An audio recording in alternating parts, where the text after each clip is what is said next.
Well, welcome everybody. It's Gordon Stone and Mark McNamee here once again with another one of our regular webinars. For those of you who are listening in and thinking, look, we often hear about sales and marketing, can you guys talk about something else? It's not really that, well, from our perspective, the number one important aspect of business building is to think about where does the money come from. Fundamentally, that only comes from one area, and that is when we actually sell a product, a high value product or service to a customer who's willing to pay, and hopefully willing to pay top dollar, that's our level of interest. So that's the reason we keep on coming back to this. The other reason we keep on coming back to it is the marketplace is changing constantly, and we want to keep reminding people about some of these key principles. And I guess one of the other things that is our motivation in this process as well is that for many people in the agri-food sector, agribusiness sector, they're very good technically at what they do. They often tell us that sales and marketing and engaging with the customer is somewhat of a foreign topic. And so that's an increasingly critical element of doing business in today's marketplace, understanding the customer, which fundamentally comes back to two things, sales and marketing. So today, our focus is on the customer through an orderly approach to sales and marketing. So as always, this is part of the program that's brought to you by ourselves and a range of our partners, Meat Livestock Australia's donor company, AgForce and Department of Agriculture and Fisheries in Queensland, and also Crow Horwath. And just some pieces of housekeeping. Once again, I'm sure there'll be people on the phone, as there will be people who are on their computers. So we're doing all of this due to line speed issues and so on to give you those options. If there are questions that come up, then we'll ask Dave to comment about them at the end. And also when you come to the end of the webinar today, it would really help us to if you could provide some feedback. And so, for example, one of the pieces of feedback that we've got about this process is it'd be really good if you blokes would make sure it's related back to our base current circumstances as much as possible. So we're going to deal with a couple of worked examples today as well. So here we have Mark's smiling face. So Mark, welcome once again. Is there anything you'd like to remind us about you and where you fit? No, that's fine, Gordon. Just great to be back on. It's such a great program, and you know, last 12 months have been fantastic to be a part of it. So yeah, looking forward to today's meeting. Yeah, thanks, Mark. And look, Mark, you've actually, I guess, caused me to think of, I think, really an important point in this, which I know you'll be covering, but I probably want to put it on the table right at the very beginning. And that is, what we're talking about today is a relatively complicated process, sales and marketing. And so we're trying to break it down into bite-sized chunks. And I think it's probably important that people understand that we're talking about things at a bigger picture, marketing level. So if people are on here today to find out the latest social media strategy, that's a little bit further down the track. So if they get the structure and the settings right, that's our approach. Is that so? That's right. The fundamentals are usually what we talk about in meetings like this. The other thing to remember is that when we get down to the detail, everyone's business is slightly different, or sometimes significantly different. And so once we bring too much detail into this type of venue, we run the risk of being not relevant to all. So by addressing the fundamentals, the doctrines and the principles first, when it comes to application, often that means something that we've got to do a little bit more one-to-one. Sure. And I guess a reminder, that's a good point, Mark, that if people do want to talk to us, our phone numbers are at the end of the this presentation as well. So let's get started, and inevitably people who've listened to this before will be reminded about our ABDI 12 Pillars of Business Best Practice. So even though we've actually highlighted the ones that marketing in particular and sales is related to, in reality, the marketing process and the customer engagement is relevant to all of these pillars, because you can't have a marketing orderly approach to marketing unless you've actually got a clear picture of where the business is going, pillar one. Pillar two is the focus of today. Pillar three, it brings a certain way of thinking. So what we're suggesting is people put on that kind of business owner or what we call a CEO hat, it's actually up to them to take the initiative in this whole process, because ultimately someone's got to own the engagement with the customer.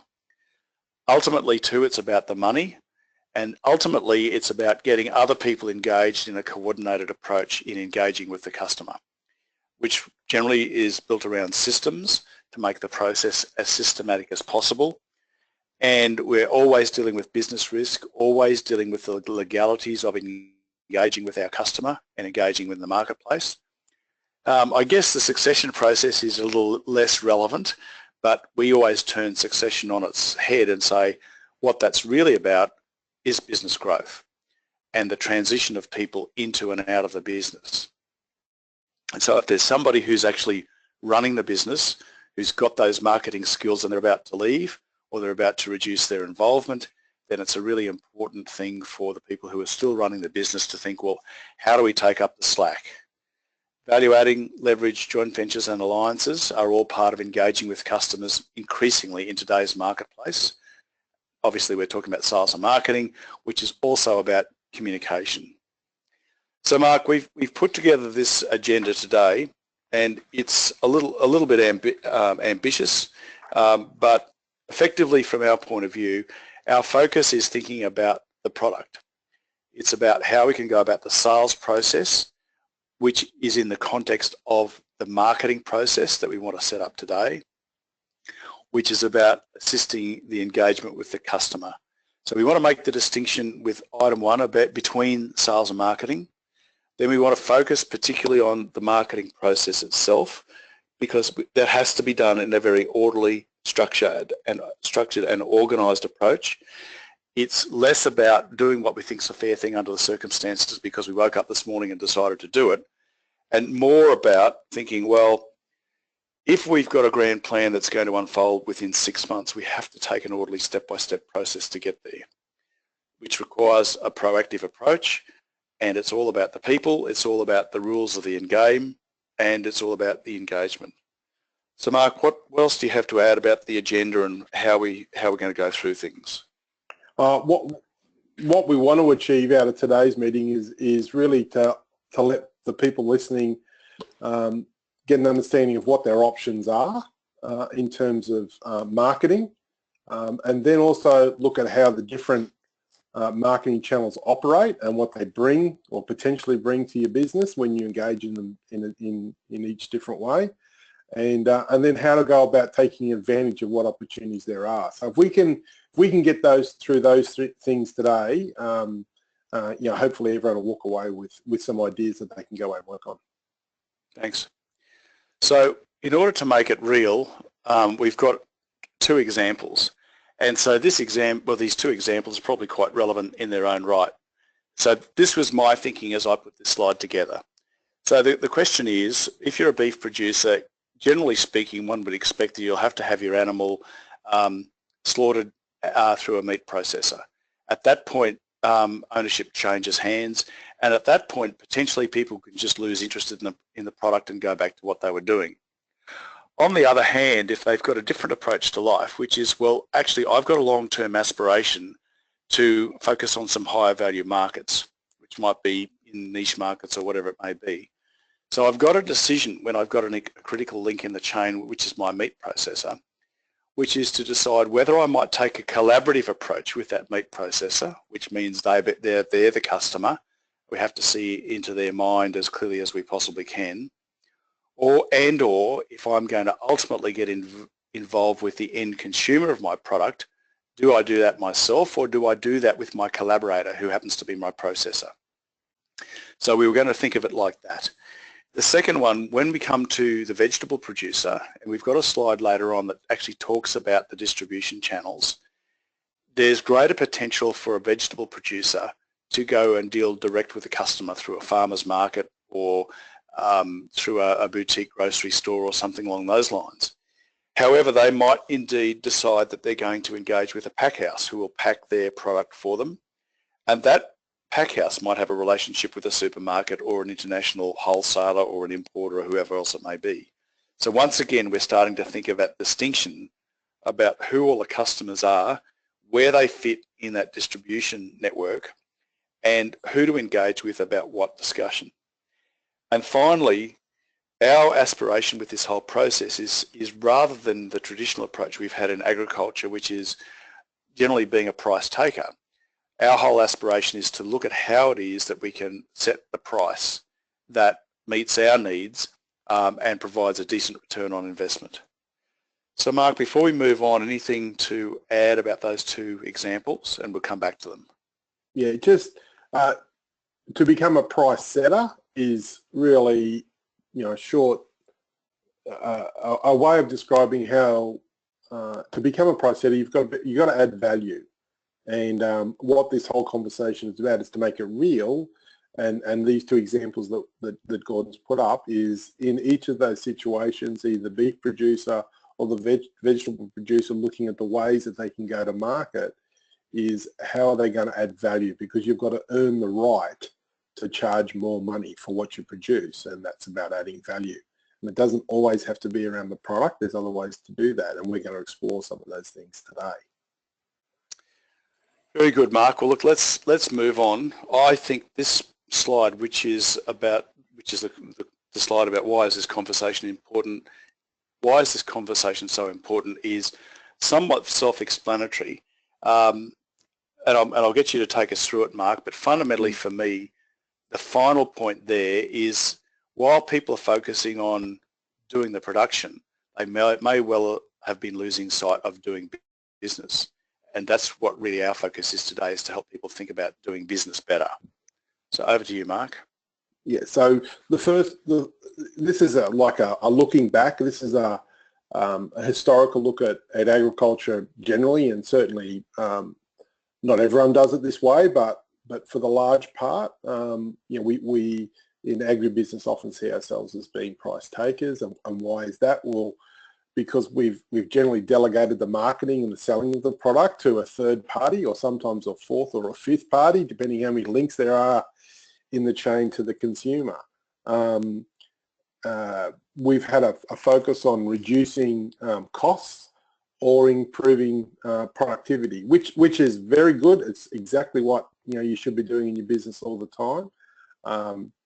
So as a result of that, we've got very highly productive farms that work very efficiently. But as Gordon pointed out, some of those business skills that sit in the middle around sales and marketing, managing finances, HR, collaborations, or building strategic alliances, or even new product development, have been delegated to others or left in complete neglect inside businesses, agribusinesses, and there's been a cost to business or to agribusiness in Australia because that's been a consequence. Again, don't want to stand too generic, because there are others who've played in that space and done very well. But what we're looking for through this program is to lift everyone up across the board, and we're thinking that to the large part the production side and the efficiency side have been well taken care of in this sales and marketing conversation.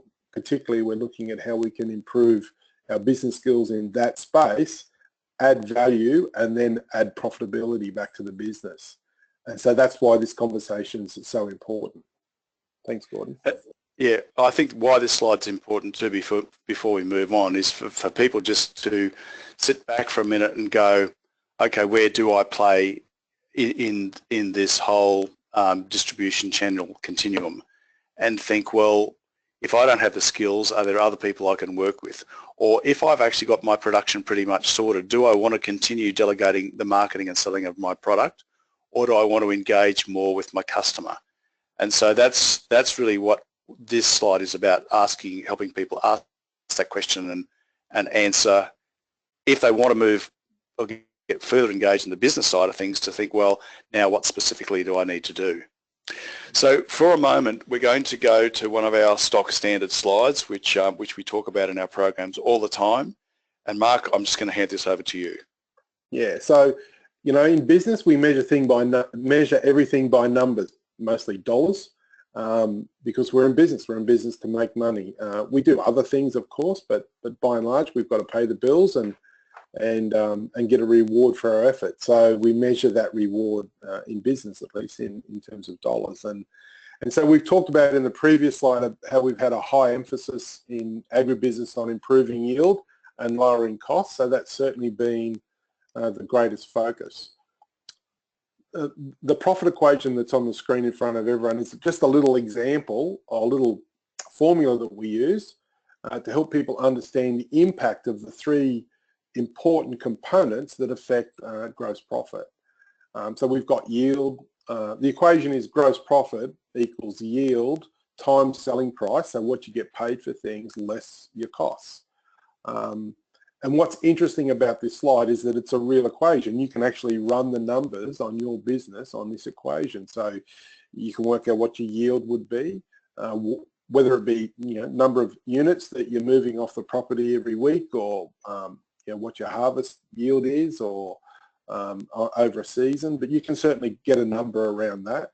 You know what you got paid for it, so that's a known cost, and you know what a known fact, and you know what your operational costs are. So you can actually run this exercise. When this exercise becomes interesting is that you don't just use it as a recording function, but you actually use it as a planning function. So if you can say, okay, if you put real numbers on it, and we'll just run any old numbers now as an example, if you had a yield of 100 and a selling price of 10, and your costs were 900, you could work out what your gross profit is. And then what you do is you start to move the numbers around. If my yield went down, if my selling price went up, if my costs did whatever they did, you can actually start to forecast what might happen as things change. The point of the slide is that because we've had a focus on yield and cost, they've been the things that have moved the most. Selling price moves, but we don't have any control over that historically. So what we're trying to say with this slide is that what would happen if you started to take control of your selling price, if you started to influence what your selling price is, and how that might impact on the gross profit equation, on the profit equation. It's quite interesting. I'd really encourage you to sit at home after you finish today or wherever you are, and just on the back of an envelope, on a sheet of paper, just run the numbers. Because what we're going to be talking about today is how do we have an impact on that selling price. So rather than being a price taker, how do we become a price maker and start to influence, pull that third lever in the profit equation so that it starts to benefit our business. It's a very interesting exercise to do. Mark, the other thing before we move on is one of the beef producer example that I've used is kind of drawn from a real example. And it's drawn from a real example simply because by that beef producer talking to their customer, they were actually able to markedly change that selling price over a period of years.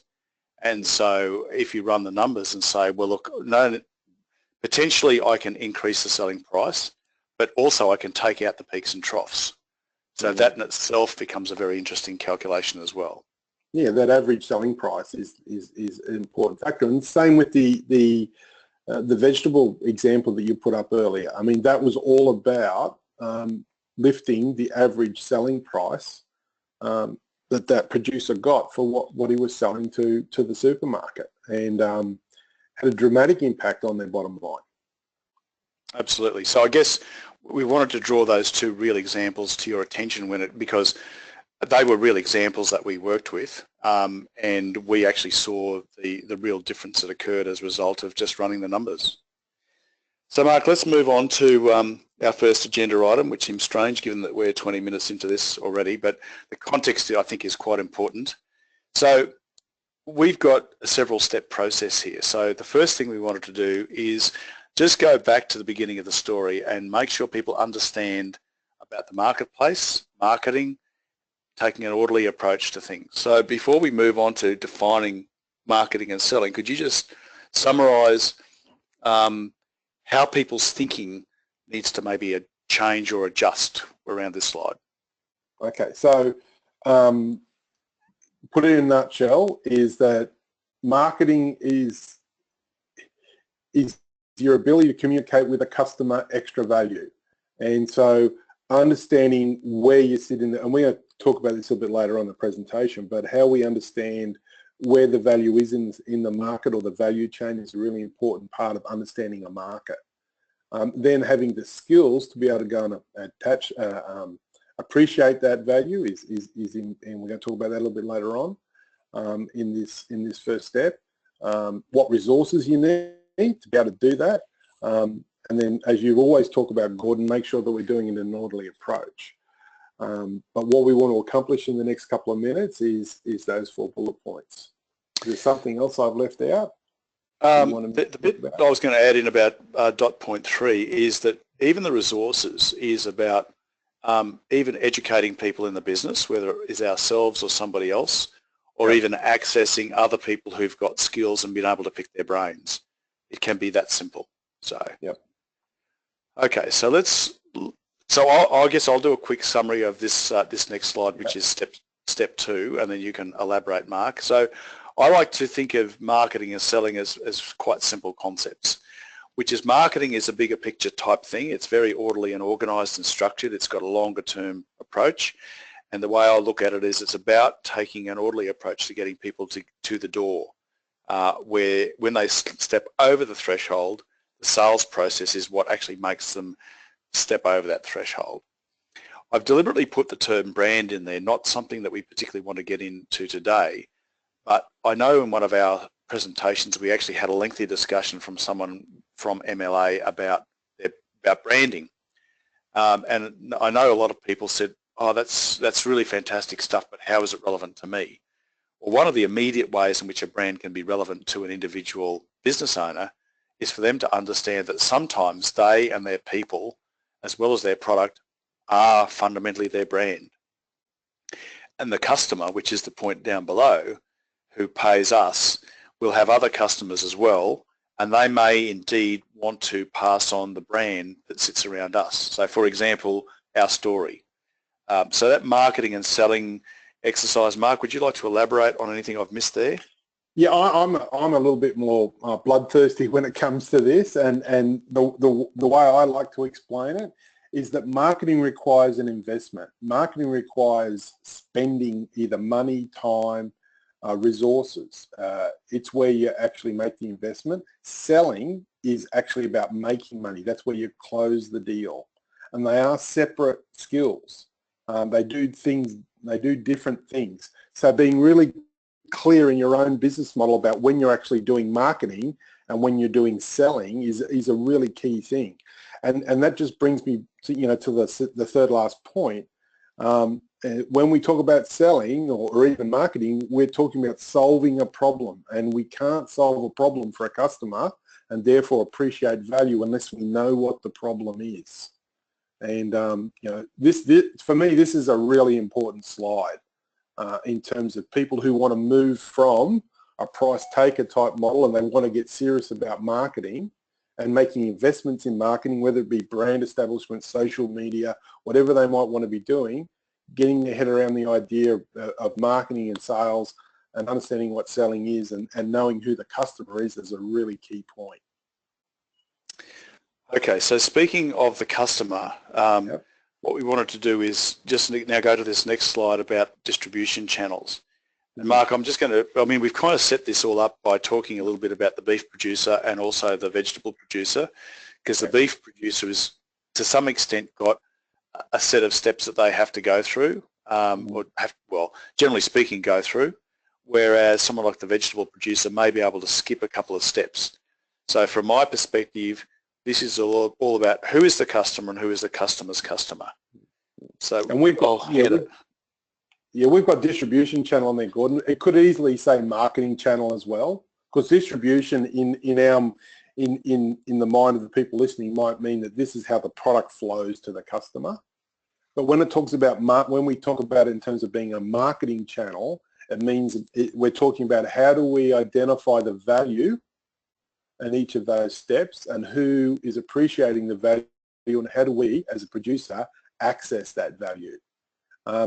Now, of course, every one of those steps, if you're going to engage with either a wholesaler, retailer, or consumer, you've got to make an investment in that relationship. You've got to spend some resources, some money, establishing the relationship, and knowing where you sit and where you want to sit in the marketing channel is really important. The other thing I take away from this slide is being really clear. Once you decide which marketing channel you want or distribution channel you want to play in, and you don't have to exclusively play in one or the other, but it very clearly helps you identify who the customer is. I'll give you an example. If you're a producer selling to a wholesaler, they have a completely different set of needs that need to be satisfied compared to a producer who's dealing with a retailer or a consumer. They're completely different. We often talk about, say, if we're talking about beef, we're talking about the eating quality of the beef that we're producing. That's predominantly of concern to the consumer. Now, it is also of concern to the retailer and the wholesaler, but it's the consumer who is going to be focused on that predominantly. Wholesaler will have that as an important thing to consider, but also there are other things that are important to them, like supply, like consistency, and if you're going to deal in that particular distribution or marketing channel, then you really want to be really clear about what their needs are, that being the wholesaler. If you're going to move to the second channel, you want to be really clear about what the needs of the retailer is, because you want to be satisfying those, and that allows you to appreciate the value of operating in that distribution or marketing channel. It's just a slide that really allows you to be really clear about who the customer is, and helps us identify what their needs might be. So yeah, it's okay. Just some options now. So before we move on, in summary, it's all about understanding who the people are, or who the customers are, the varied customers are, our customers and customers' customers, so we can pinpoint the different elements in the distribution chain, value chain, whatever you want to call it. That's right. So when we move on to the next slide, we're then going to ask ourselves, as you've been talking about for the last few minutes, Mark, where are we going to apply our effort? So if we're thinking, well, look, we don't want to leave the marketing up to somebody else, we don't want to get delegated, we actually want to get more involved in it so we understand it and we can apply our minds to it more. Then the question that we've always got to ask is, if I've got 10 attention units, where am I going to apply my 10 attention units? And now if I understand who all those customers and customers are, where do I play? And I think you've actually given us a really good slide here about the relative value of all the players, Mark. Yeah, so this is KPMG's data from 2013 about where the profitability lies in the agribusiness value chain. And they've used EBIT as a measure. So the input side of it's returning 15%. Farmers is interestingly saying it's variable. But then moving down the supply chain, 2 to 5%, 10 to 20%, and 5% in the retail space. So we're talking EBIT, so we're not talking gross profit here.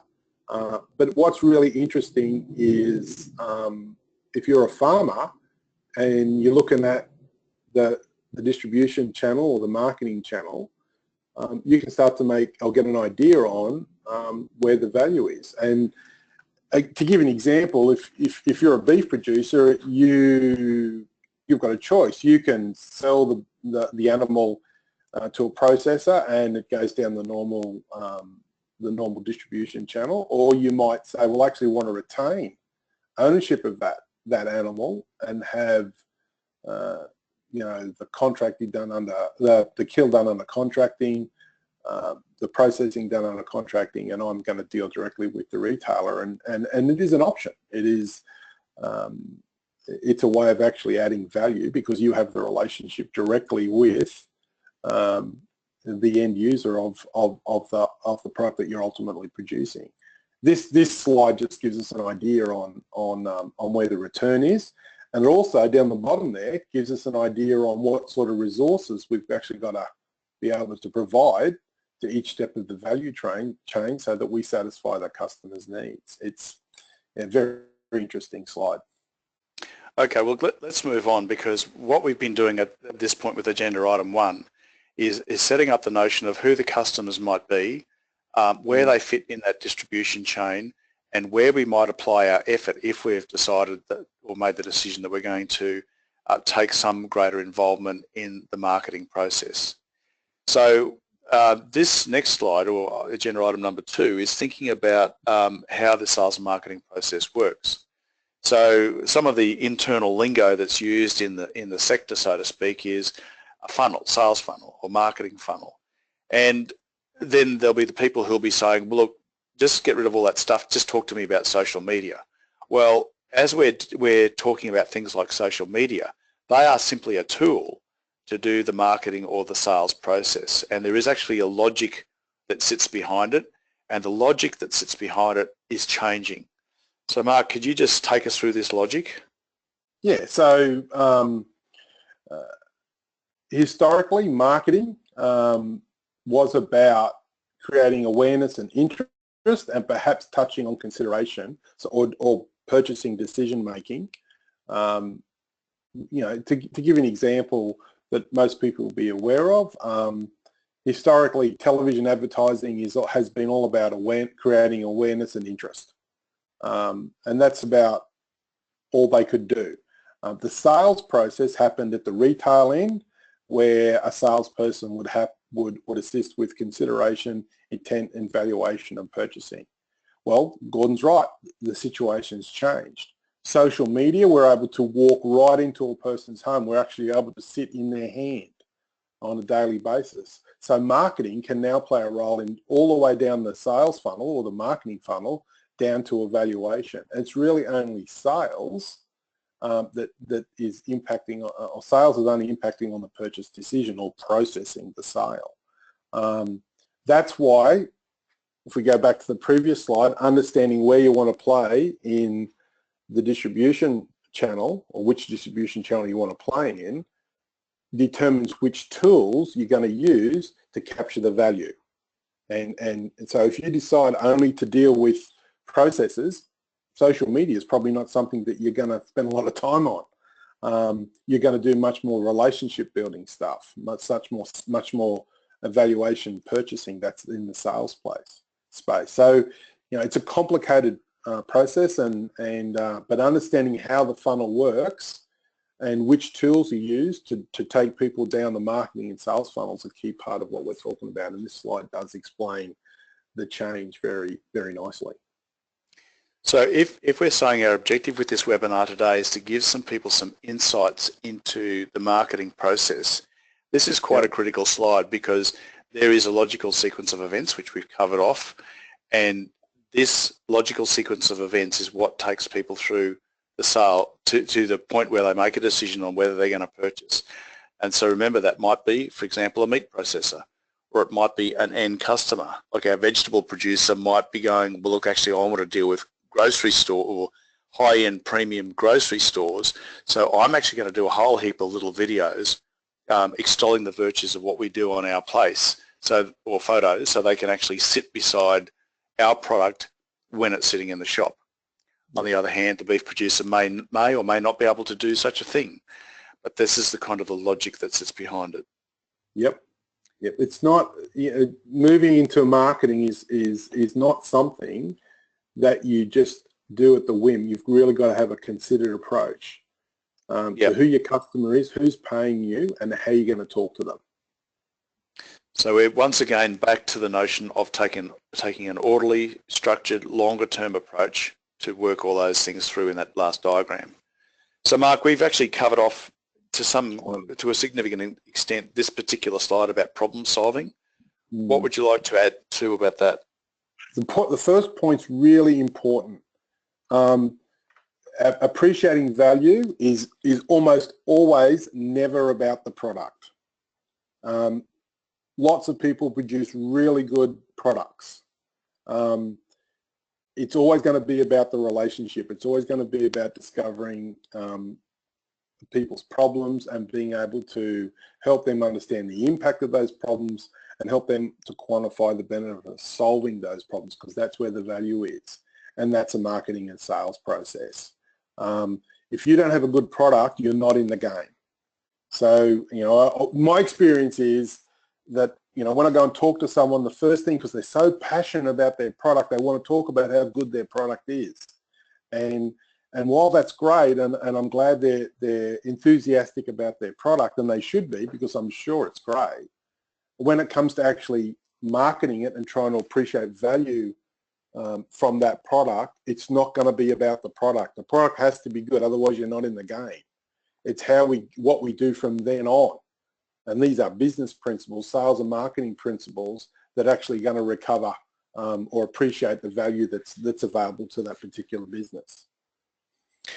Okay, well, look, let's move on to this next slide, which is a fairly complicated one, Mark. But I think it's a really handy checklist when we're thinking about the customer, and we're thinking about who those customers are, and if we're thinking about engaging with them, this is a good little checklist of what might be their motivations or their problems or the opportunities. So I know there's a fair bit of stuff there, but what are the take-home messages? Look, the really easy thing to talk about on this slide for people easily to understand is that most people, when they go into marketing and sales, start on the right-hand side. They go to a customer, or think about your own business when you buy something, they start with the decision criteria. So how reliable is this person? What's the price? What sort of advice that they can give me? And we start to address those needs. The problem with that scenario is that we might be talking about something that the customer actually doesn't see as a problem. And that's why it's really important to start with the business issues first. So if you're going to go into marketing, if you're going to market your product either through social media or some other way, you need to be really sure that you have a really good understanding of what the issues are that your customer has, and start to address them from there. So you first of all understand what the issues are, then you understand what their needs are to satisfy those issues, and then you've got an understanding of what the decision criteria might be. The really easy one is that, for people to understand, is that everyone wants the discount, but often price isn't the number one decision criteria, and we'll illustrate that in the next slide. Okay, so let's move on to the next slide. This is a two-part slide, so I think, yep. Mark, just take us through it. So we've got some decision criteria there on the screen right now. It might be your customer has 4 things that they worry about: supply and security, cost, how much advice, technical advice they get, and maybe the quality of the product. Could be the 4 things that you've determined is the important decision criteria. And then what you do is, Gordon, if you can just bring up is that you want to determine which is the most important. So if advice is the most important, quality is the second most important, cost is the third, and supply security is the least important, you want to make sure that when the messaging that you're putting into the marketplace is prioritizing the things that are most important to that customer. Otherwise, you're potentially leaving money on the table, or you're missing a sales opportunity, a marketing opportunity. So getting a really good understanding of your potential customers' decision criteria, how they go about, or how they understanding what they know is the most important thing to their business or to them, it's really important that you invest some time understanding that. So Mark, why don't we just think about our 2 examples here from the point of view of the real world. So I'm thinking, if I just think of the beef producer and you can think of the vegetable producer.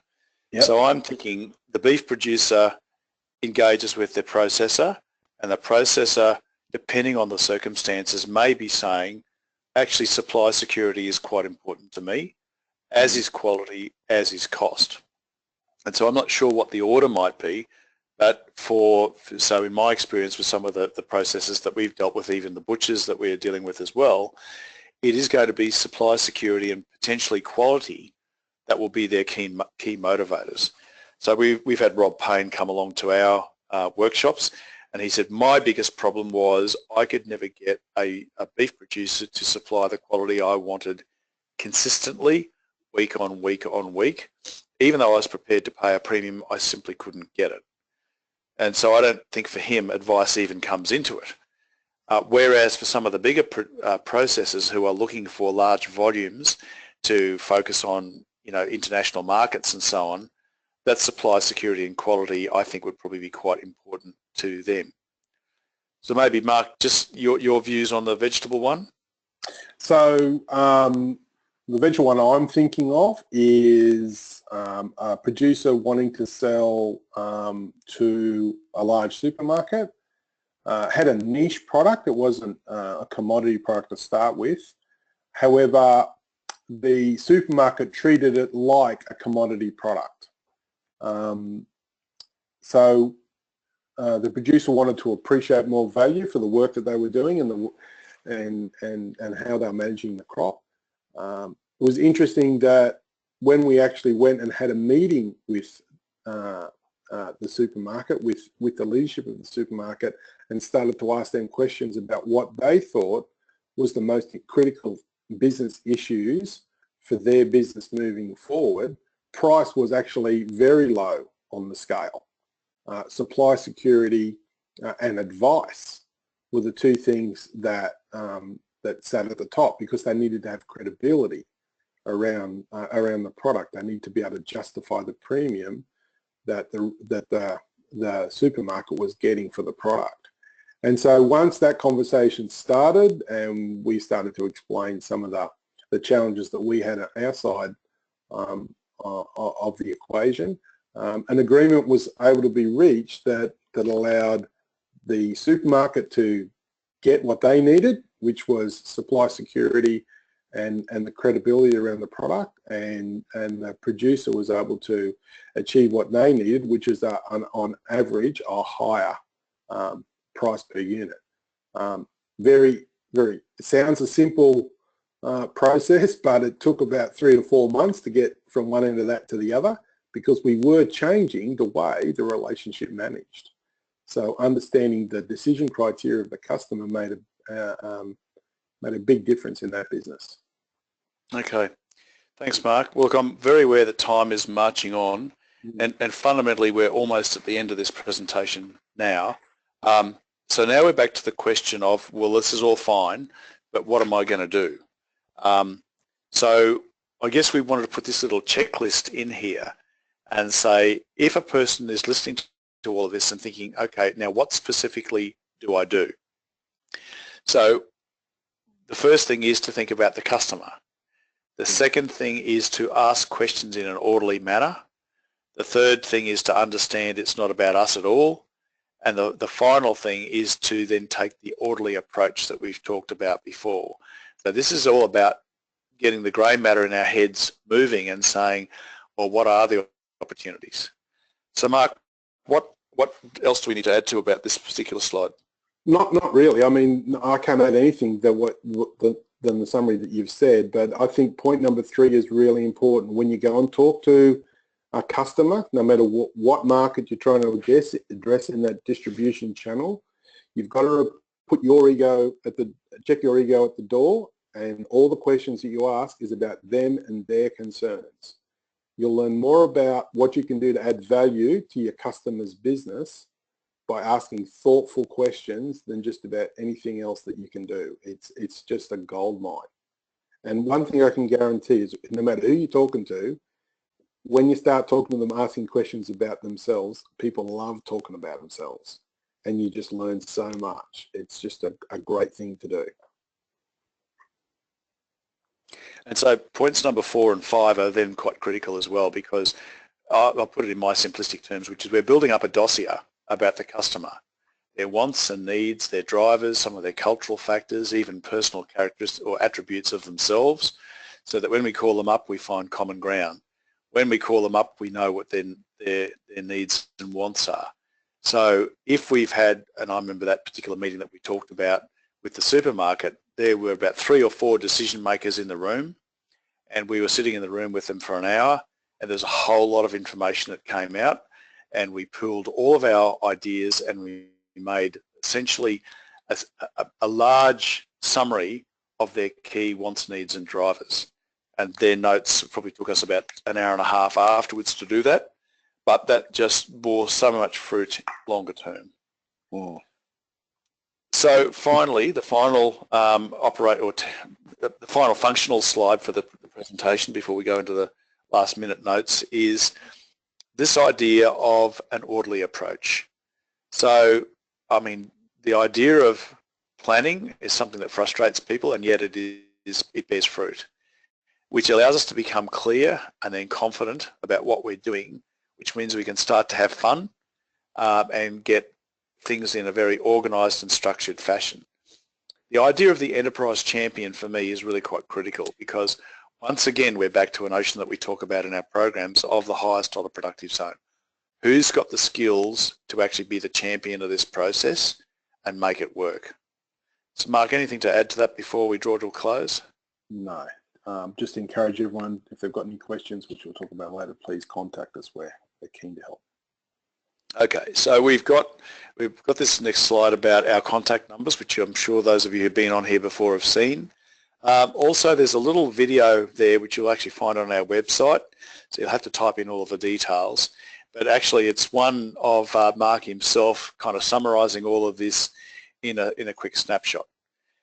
And so why we're doing all of this is it's all part of our agribusiness mentoring program, which is to take the concepts that we've talked about today and actually work with people to say, well, how specifically could I implement these ideas? And the notion is that it won't be people like just Mark and myself that will be talking with you. It'll be other specialists. And more particularly, the interesting thing is when we sit in the room with other like-minded people who are going through the same ideas and same problems and same changes, there's a lot of benefit and mutual support that comes from those sorts of people. And that all sits around our 12 pillars of business best practice. So in conclusion then, if you want to find Mark or myself, that previous slide gave you our phone numbers. There are some contact details there. And of course the ubiquitous disclaimer. So Mark, I think we've drawn everything to a close. So do you have any last words before we draw this webinar to a close? No, thanks for the opportunity, Gordon. I'm looking forward to hearing any questions that anyone's got, and we're keen to help. Sure. So Dave, before we close off, were there any questions that were expressed or anything that we need to follow up? No, not at this stage. So I think we'll just draw it to a close. Okay. Rightio. Well, look, this has gone on a bit longer than planned, but that's often the way it is. So thank you all for listening. We hope it's been helpful and relevant to you, and we look forward to having a chat to you sometime soon. Bye for now.